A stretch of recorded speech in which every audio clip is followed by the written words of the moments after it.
tama. Babalik tayo sa panahon ng Ikalawang Gera Mundial nung nadamay ang Pilipinas. Siguro naman natuto na tayo sa leksyon noon. Hindi naman natin kaaway yung Hapon noon. Biglang nadamay-damay tayo. Binomba tayo. Palibasa nandito yung mga Amerikano.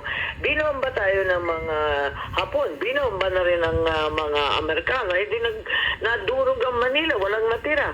At ilang milyong Pilipino ang namatay. 10% of our population died. Wasak ang buong Manila. Walang natira. At higit sa lahat, hanggang dekada 70, nagre-rebuilding pa tayo para mabuo yung ating capital city at yung ating mga kalsada. So talagang nakita natin, wala talagang silbi itong mga gera ng ibang tao. Correct. Bakit tayo pumapasok dyan? Kapatid mong bangag. Pilipino tayo. Kaibigan naman natin lahat. Wala naman tayong kakayahan pati. Abay, kung napipikon tayo sa mga inchi, kasi nakakapikon naman talaga sila, dyan sa pagbubuli ng mga ngisda, wala tayong choice kundi makipag-usap, makipag-dialogo sa lahat ng nivel. Magtiisan na tayo. Wala tayong magagawa. Makiusap tayo ng maigi, walang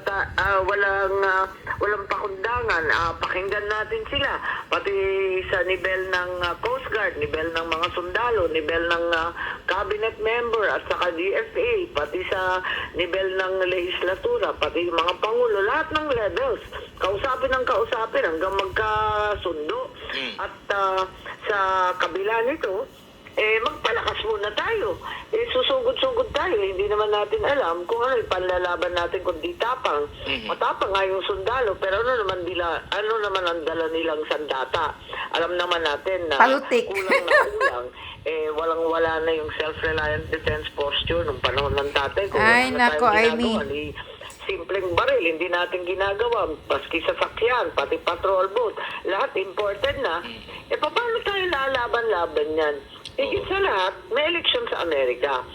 Makinig tayo sa eleksyon. Hindi tayo sigurado kung saan tayo tutungo dahil maliwanag na yung dalawang magkatunggali sa US, hindi magkasundo tungkol sa foreign affairs.